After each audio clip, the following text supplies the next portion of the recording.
ये सबसे पहले हम इस वायर की डायमीटर फाइंड करने का कोशिश करेंगे, जो अननोन वायर लगाते हैं, क्योंकि रेजिस्टिविटी निकालने के लिए एरिया चाहिए और एरिया के लिए डायमीटर या रेडियस चाहिए होता है।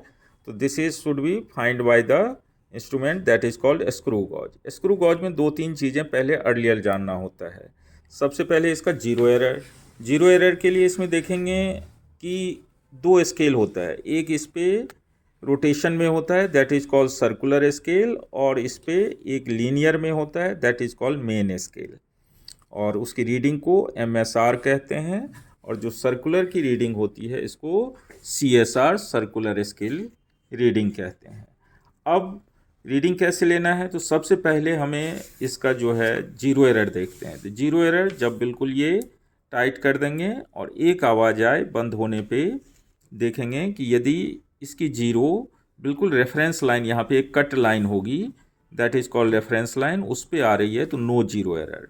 यदि नीचे है तो पॉजिटिव जीरो एरर, यदि ऊपर है तो नेगेटिव जीरो एरर होगा। अंडरस्टूड।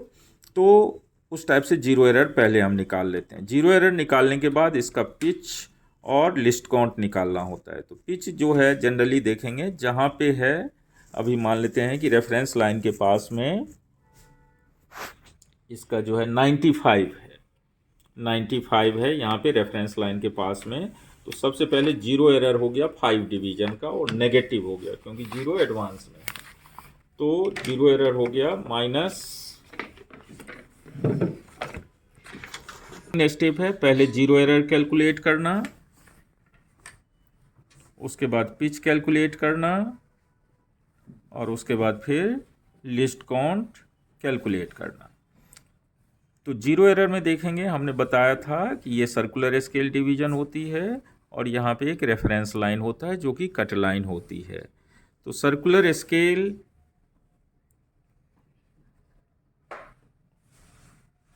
इस सर्कुलर स्केल का जीरो यदि इस रेफरेंस लाइन पे है तो नो जीरो एरर होती है, और इसका जीरो यदि ऊपर एडवांस में है तो that means negative zero error होगा, और इसका जीरो यदि नीचे है तो उस केस में पॉजिटिव जीरो एरर होता है। ये ध्यान रखिए।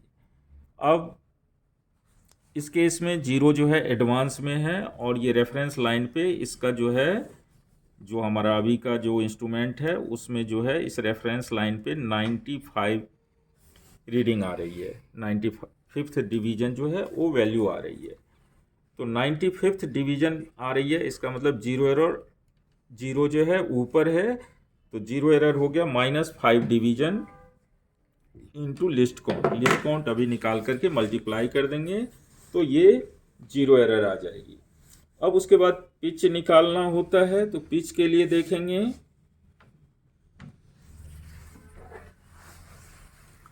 उसके बाद पिच के लिए हम देखेंगे कि 95 से एक रोटेशन ले लेंगे तो 1 mm यहाँ पे एडवांस हो गया स्क्रू। 2 रोटेशन लेंगे तो 2 mm आ गया, 3 रोटेशन लेंगे तो 3 mm आ गया, 4 लेंगे तो 4 आ जाएगा, 5 रोटेशन लेंगे तो 5 mm यहाँ पे एडवांस हो गया। तो पिच हो जाता है टोटल 5 mm मान लेते हैं जितना एडवांस हुआ, divided by number of divisions, number of rotation. तो नंबर ऑफ रोटेशन आपका आ गया 5, तो 5 mm divided by 5 that is 1 mm। तो इसका पिच आ गया 1 mm। हर एक इंस्ट्रूमेंट का लगभग पिच 1 mm होता है। और लिस्ट काउंट होती है पिच अपॉन में total number of division on circular scale, pitch divided by total number of division on circular scale. अब पिच आ गया है आपका 1 mm, और सर्कुलर स्केल पे 100 हैं डिवीजन टोटल, तो ये 1/100 mm दैट इज 0.01 mm इसकी लिस्ट काउंट आ गई। अब वर्किंग फॉर्मूला इसका होता है, मान लेते हैं कुछ भी आपको निकालना है, x निकालना है, अननोन थिंग्स, तो ये होता है m into pitch plus n into L C, m into pitch plus n into L C. अब रीडिंग कैसे, एम होता है main scale division, P pitch जो कि आपको नोन है 1 mm, और लिस्ट काउंट भी अब आपको नोन हो चुका है। एन होता है सर्कुलर स्केल, या इसको MSR main scale reading plus circular scale reading भी लिख सकते हैं। CSR मेन स्केल में main scale division into pitch से मल्टीप्लाई करेंगे, CSR में circular scale division into list count से मल्टीप्लाई करेंगे। अब जैसे इसकी डायमीटर फाइंड करनी है तो अब इसको लगाना है और इसकी वैल्यू देखनी है यहाँ पे कि रेफरेंस लाइन के पास में क्या आ रहा है। तो अभी रेफरेंस लाइन के पास में आ रहा है 50, रेफरेंस लाइन पे आ रही है 50 सर्कुलर स्केल, और लीनियर स्केल में 1 क्रॉस नहीं किया, 1 डिवीजन क्रॉस नहीं किया तो 0 ही लेंगे आप। तो सर्कुलर स्केल अब यहाँ पे देखेंगे मेन स्केल पे 1 डिवीजन क्रॉस नहीं किया तो 0 हो गया, पिच हो गया 1 mm, और प्लस n सर्कुलर स्केल का डिवीजन जो रेफरेंस लाइन पे था ये 50 था, और लिस्ट काउंट हो गया 0.01, तो ये आ गया टोटल 0.50 mm इसकी डायमीटर मिल गई। अब यहाँ पे ट्रू डायमीटर, क्योंकि इसमें कुछ एरर था तो 0 एरर, लिस्ट काउंट हमने निकाल लिया है तो 0 एरर निकाल लेंगे, -5 इंटू 0.01, तो ये आ जाएगा -0.05 mm। अब आपको ट्रू डायमीटर चाहिए, तो ट्रू डायमीटर होता है डायमीटर माइनस 0 एरर। अब ट्रू डायमीटर आपका ये 0.50 आया, माइनस ये माइनस में है तो -0.05, ये दोनों mm में ही चल रहे हैं। अब ये आ गया 0.55 mm डायमीटर मिल गया आपको ट्रू डायमीटर। अब रेडियस निकालना है तो रेडियस आ जाएगा डायमीटर डिवाइडेड बाई 2, और एरिया निकालना है तो πr², यहाँ से एरिया निकल जाएगी। और उसके बाद लेंथ निकालना है तो लेंथ आप इस वायर का मीटर स्केल से खोलने के लिए सबसे पहले जो आपको अननोन वायर मिल रहा है, ठीक है, आइदर ये कांस्टेंटेन या मैग्नीन की होती है, स्टैंडर्ड रेजिस्टेंस वायर होता है, और इसकी आइदर लेंथ और एरिया दोनों आपको निकालना पड़ेगा। ठीक है, तो ये दोनों जो है सो निकालेंगे। तो एरिया निकालने के लिए आपको स्क्रू गॉज लेना पड़ेगा, और फिर जा कर के हम स्क्रू गॉज का अभी प्रोसेस समझा चुके हैं। लेंथ के लिए आप मीटर स्केल एक्सटेंड करके आप इसकी लेंथ मेजर कर सकते हैं। अब ओम्स लॉ में सिंपल आपको सर्किट डायग्राम देखना है। ये बैटरी एलिमिनेटर को आप 4 वोल्ट या 6 वोल्ट पे रखें, क्योंकि मैक्सिमम जो रेंज है आपका वो 3 वोल्ट या 3 एम्पियर की है।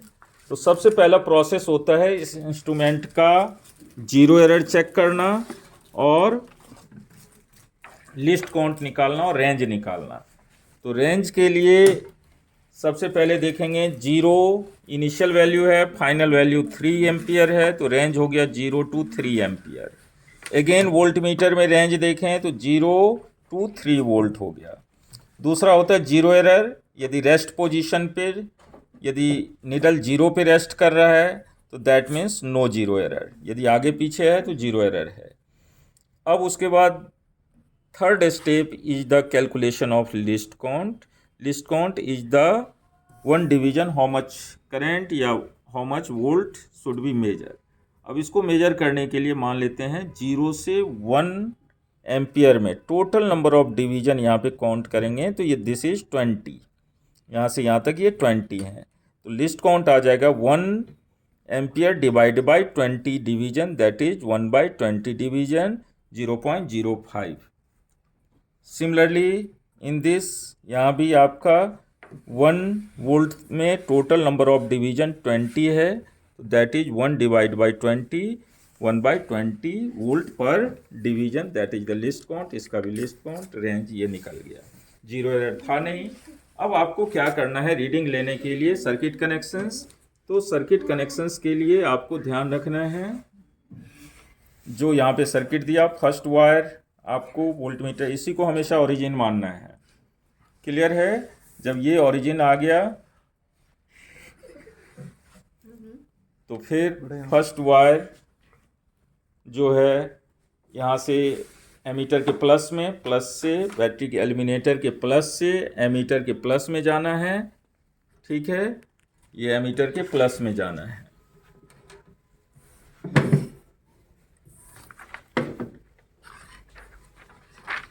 से एमीटर के प्लस में जाना है, फिर माइनस से वोल्टमीटर के प्लस में जाना है, फिर इसके माइनस से रियोस्टेट में जाना है। रियोस्टेट में एक चीज़ें ध्यान रखना आप, देयर आर बेसिकली 3 टर्मिनल्स, तो you use 1 terminal must be top, and इस दोनों में से कोई एक आप यूज कर सकते हैं, नो मेंशन, चाहे आप यहाँ लगाएं चाहे यहाँ लगाएं, कोई इशू नहीं है, लेकिन एक ऊपर लगना चाहिए। तो ये रियोस्टेट का फंक्शन हो गया। उसके बाद जो है जिस वायर की आपको रेजिस्टेंस फाइंड करना है वोल्टमीटर के पैरेलल में लगाएंगे, तो वोल्टमीटर के पैरेलल में दिस रेजिस्टेंस वायर आपको लगानी है। अब रीडिंग लेने के लिए आप ऑन करेंगे,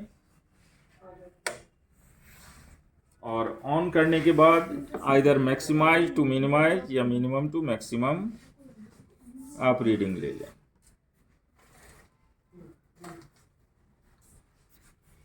अब दोनों को पास में रखें तो इजीली कैलकुलेशन हो जाएगा।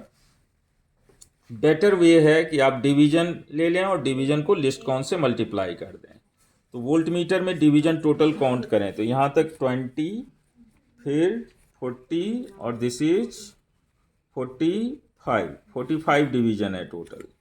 और एमीटर में काउंट करें तो दिस इज 20 और यहाँ पे 5 डिवीजन, 25 डिवीजन्स टोटल हो गए। तो रीडिंग आपको नोट करना है, वोल्टमीटर रीडिंग 45 इंटू लिस्ट कौन से मल्टीप्लाई कर देंगे, दैट इज 0.05, और इसमें भी आप 25 इंटू 0.05, तो ये वैल्यू आ जाएगा मल्टीप्लाई करने के बाद। जो भी रिजल्ट आएगा ये हो गया वोल्टमीटर रीडिंग, और दिस इज एमीटर रीडिंग। उसके बाद फिर सेकेंड रीडिंग लेने के लिए रियोस्टेट से स्लाइटली आप क्या करोगे, चेंज कर दोगे। चेंज करने के बाद ये देखें वोल्टमीटर रीडिंग सबसे पहले चेक करना है, तो 20, 30, ये आ गया 35, 34 और this is 20। Again second reading के लिए दिस इज 35 और लिस्ट कौन से मल्टीप्लाई कर देंगे 0.05, और ये आ गया 20, 0.05। एक चीज़ें और है यहाँ पे ध्यान देखिएगा, ये जैसे 1 एम्पियर आया, इसको भी मल्टीप्लाई करेंगे तो ये 1 एम्पियर ही आएगा। तो better way to take the division and multiply by the list count, you got the exact value of voltage and current. Third के लिए स्लाइटली आप रियोस्टेट को चेंज कर देंगे। अब वोल्टमीटर में देखें, वोल्टमीटर में टोटल 20 डिवीजन्स, और यदि एमीटर में देखें तो टोटल आ रहा है 15 डिवीजन्स। तो 20 इंटू 0.05 और दिस इज 15 इंटू 0.05। ये वैल्यू आप हर एक का कैलकुलेट करके आ जाएगा। Similarly fourth reading, fifth reading लेकर के मीन निकाल लेंगे यहाँ से, R इक्वल्स V/I से this reading divided by this reading.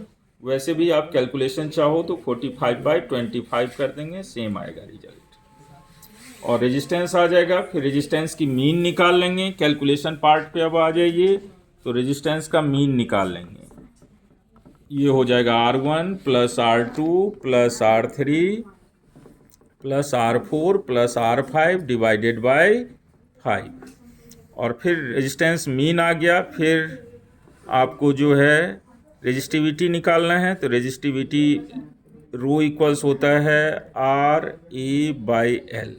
R आप R मीन लेंगे, एरिया आपने निकाल लिया है पाई आर स्क्वायर से, लेंथ आप मेजर कर लिए हुए हैं, ये ध्यान रखेंगे।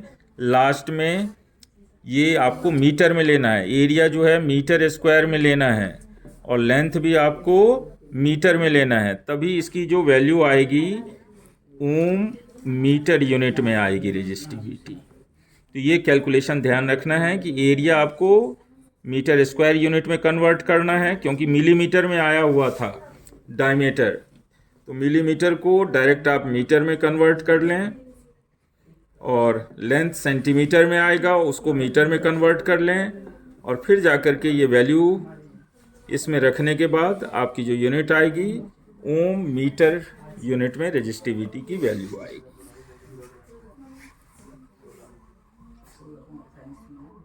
So this was how to find resistivity of a wire by using Ohm's law. Similarly second wire का भी आप इसी तरीके से निकाल सकते हैं। आप ऊपर भी जा सकते हो जो कन्वीनियंट।